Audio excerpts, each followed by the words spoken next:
Assalamualaikum warahmatullahi wabarakatuh. Halo semuanya, kembali lagi dengan saya Siti Ramadhani. Tentu di sini kita akan membahas komunisme di Korea Utara part 2. Jika kemarin kita membahas tentang sejarah dan ideologi Juche, maka sekarang kita akan membahas ciri-ciri komunisme di Korea Utara. Selamat menyaksikan. Komunisme di Korea Utara memiliki ciri-ciri yang khas yang sedikit berbeda dari komunis lainnya, serta mudah dikenali dan sudah tidak asing bagi kita, yaitu yang pertama, penguasaan negara. Pemerintah mengontrol semua aspek kehidupan, seperti ekonomi, media, dan pendidikan. Contoh dari penguasaan lembaga adalah lembaga pendidikan di Korea Utara dikelola oleh pemerintah dengan kurikulum yang dirancang untuk menanamkan ideologi komunis dan loyalitas kepada pemimpin. Pendidikan diisi dengan materi tentang sejarah partai, ajaran pemimpin, dan propaganda yang mendukung regime, sehingga menghilangkan ruang untuk kebebasan berpikir atau kritik terhadap pemerintah.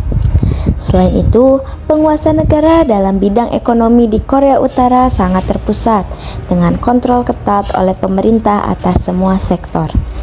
Semua alat produksi dimiliki oleh negara dan perencanaan ekonomi dilakukan melalui rencana 5 tahun. Sistem pertanian kolektif, pembatasan perdagangan, serta subsidi dan rationing juga mencerminkan pendekatan ekonomi yang otoriter dan terpusat. Yang kedua, kepemimpinan terpusat.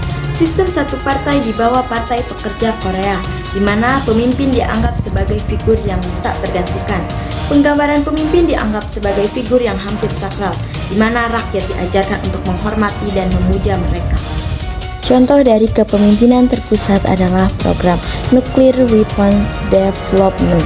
Di bawah Kim Jong-un, pengembangan senjata nuklir dijadikan prioritas utama, dengan keputusan strategis yang sepenuhnya diambil oleh pemimpin dan sejumlah kecil penasehatnya. Kebijakan ini tidak melibatkan konsultasi dengan masyarakat atau institusi lain, menunjukkan konsentrasi kekuasaan dalam pengambilan keputusan yang sangat terpusat. Yang ketiga, kolektivisasi. Pengelolaan sumber daya dan produksi secara kolektif, dengan fokus pada pertanian dan industri yang dimiliki oleh negara. Semua sektor ekonomi direncanakan dan dikendalikan oleh pemerintah, sehingga tidak ada ruang untuk pasar bebas. Contoh kolektivisasi di Korea Utara adalah program pembentukan koperasi pertanian yang dimulai pada akhir 1940-an. Dalam program ini, lahan pertanian yang dimiliki secara individu diambil alih dan digabungkan menjadi ladang kolektif. Petani dipaksa untuk bekerja dalam kelompok, di mana hasil panen dibagi secara kolektif dan dikontrol oleh negara. Langkah ini bertujuan untuk meningkatkan produksi pertanian, tetapi seringkali mengakibatkan penurunan hasil dan krisis pangan. Yang keempat, resepsi politik. Penindasan terhadap oposisi politik dan kontrol ketat terhadap kebebasan. Jaringan pemantauan yang ketat dalam masyarakat untuk memastikan kepatuhan terhadap standar dan pedoman pemerintah. Contoh dari resepsi politik adalah pemerintah Korea Utara telah melakukan pemindahan penduduk sebagai bagian dari strategi untuk memperkuat kontrol politik dan mengurangi potensi ancaman. Pemindahan ini seringkali menargetkan individu atau kelompok yang dianggap tidak loyal atau berpotensi membangkang. Ini adalah salah satu cara pemerintah menjaga stabilitas dan memperkuat kekuatan kekuasaan. Yang kelima, militerisme. Prioritas tinggi pada kekuatan militer dan pengembangan senjata sebagai bagian dari kebijakan nasional.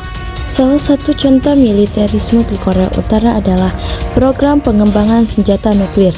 Sejak tahun 2000-an, Korea Utara secara agresif mengembangkan kemampuan nuklirnya, melakukan serangkaian uji coba nuklir dan peluncuran rudal. Ini mencerminkan prioritas tinggi yang diberikan kepada militer dalam kebijakan negara, serta upaya untuk menunjukkan kekuatan kepada dunia dan memperkuat posisi rezim di dalam negeri. Yang keenam, isolasi internasional. Kebijakan luar negeri yang cenderung menutup diri dari pengaruh asing dengan berfokus kepada otonomi. Contoh dari isolasi internasional Korea Utara adalah ketidakikutsertaan dalam organisasi internasional.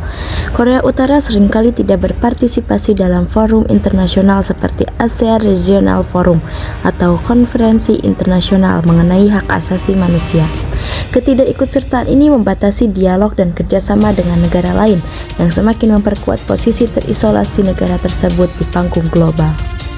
Ciri-ciri ini menciptakan sistem yang sangat terpusat dan terkontrol, berbeda dengan bentuk komunisme lainnya di dunia. Ciri-ciri tersebut merupakan cerminan praktik komunisme di Korea Utara. Korea Utara, di mana negara ini memiliki banyak tertutup dari akses dunia internasional.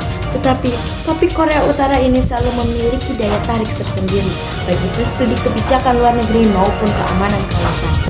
Maka dari itu, tunggu kelanjutan video saya di part 3. Saya akan membahas kembali tentang komunisme di Korea Utara. Terima kasih. Wassalamualaikum warahmatullahi wabarakatuh.